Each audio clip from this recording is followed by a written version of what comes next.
Vicki Hollett has left a question on our discussion forum. She is the author of TechTalk and other business English books, and although it's a bit of a long question, I'm going to read the whole lot.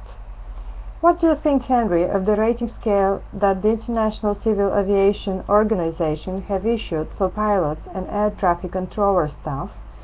I ask this because, while generally speaking I approve the Common European Framework can-do statement approach, the International Civil Aviation Organization statements seem unclear to me. When I write materials, I place a lot of value on genre analysis and conversational analysis. My impression is that some of that discipline might have been lacking in the way the International Civil Aviation Organization statements are framed. So I wonder, why do you think the scales needs to be improved, and if so, how? I think she's answered the first part of her question herself. Does it need to be improved? Yes. How? That's the interesting one. I think it needs discipline in and validation. And in discipline, I mean it needs studying. It needs comparing to what pilots and controllers say and the discourse that pilots and controllers engage in, that all-important transition between RT phraseology and plain English, how that occurs on the radio, live, in real time, in authentic situations, and I think that's what the scale is lacking. For me, we need to ask the question in aviation English teaching and in aviation English testing, what are we teaching and what are we assessing and why? So what are the abilities that we want to measure? And if you look at radio telephony communications, it's not easy, but it's fairly straightforward to draw up a specification for training and for assessment for radio telephony communication. If you then compare those constructs, those testing abilities that we wish to measure, with the constructs which appear implicitly and explicitly in the ICAO rating scale, we can see that although there is some relationship between the two, they don't necessarily correlate particularly well. I've got a copy of the scale in front of me. I've been working very closely on a test development project for the last year or so, and we're getting close to having it ready, but it's been an enormous project. One of the things we're working on now is making sure that what we are testing is what we set out to test at the beginning, so looking at the constructs that we wanted to measure in our test and then trying to apply the rating scale to it. And there were quite clearly things in the rating scale that have no relevance at all to the ability to communicate effectively on the radio telephone. For example, being able to speak at length with relative ease. Pilots and controllers never speak at length. So having that as an ability that we are trying to train and test, well, particularly trying to test, it seems a little bit esoteric to me, and there are lots of esoteric statements within the scale. Can-do statements would work much better. At level 3, a pilot or a controller is able to do the following. At level 4, they can do what level 3 can do, plus A, B, and C. Now, the way the rating scale works is that there's lots of positive descriptors of language ability in there. For example, can often paraphrase, is able to X, Y, and Z, but there are also lots of negative descriptors in there, so we cannot use it as a can-do scale ought to be used, which is developmental, and one level assumes the abilities which are also included in the levels below.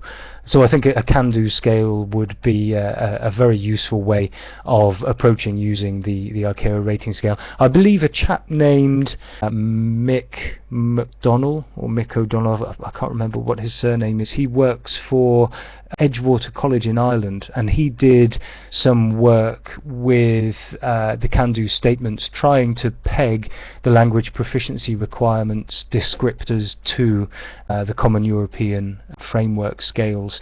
And it might be worth getting in touch with him to see what they actually did with the surveys that he conducted. I don't know if they did do anything with it, but I remember answering a survey a couple of years ago. Similarly, I would like to hear your thoughts on how you feel the International Civil Aviation Organization standards are being applied on international basis, and whether you think there is room for improvement there too.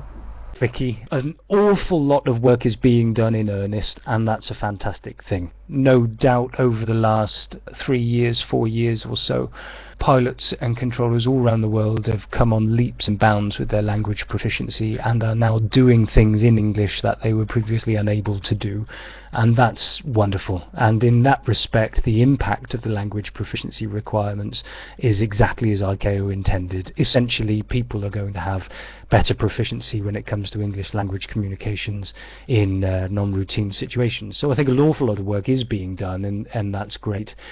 I think we are faced as an international community, not only of language teachers, but as students, as regards operators, airlines, navigation service providers, regulators, agencies. We face a number of very significant obstacles. Some of those obstacles are political, and the language policy and the way the language requirements are implemented in different parts of the world are very different. There's a lot of disparity in approach and method, and the way regulators have supported or otherwise the implementation of the language proficiency requirements in their states. So there's an awful lot of politics in there. I think there's also a huge issue with resources, and as we might guess, there are parts of the world that suffer with financial resources and also human resources, having the right people to teach, having enough resources to develop an adequate, valid, reliable assessment procedure, having enough resources to be able to oversee, having the expertise to inject into classroom syllabi and classroom practice and language testing, administration and the like. And I think we've seen huge improvement in some areas and much less improvement in others. A lot of the problems that regulators face are quite simply, how do we do this? And there are still many states where the regulators haven't built the language proficiency requirements into their national legislative framework, so it's still not even a requirement for pilots and controllers in legal terms. There are some states who have produced absolutely fantastic implementation plans and very thorough and well-conceived language tests. There are other states who have put together wonderful implementation plans, but in fact the reality is that there is nothing too flash happening at all, either in the classroom or in terms of language testing. So I think there is enormous disparity. I think the first point I made, that the fact that things are moving forward is a very great thing, and we are certainly in a much better state than we were 3 years ago.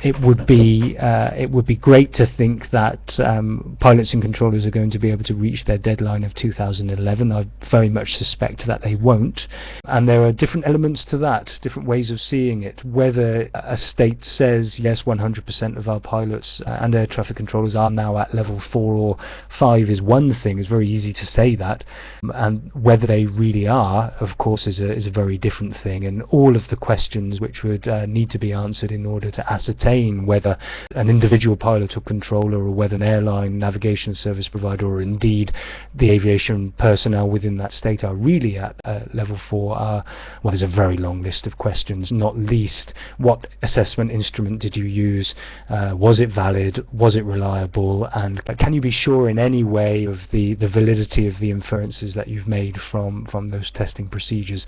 And I think that there is so much disparity, even though we are ostensibly using the same set of criteria. The fact that there is so much disparity means necessarily that things are not balanced around the world. But we have come a long way.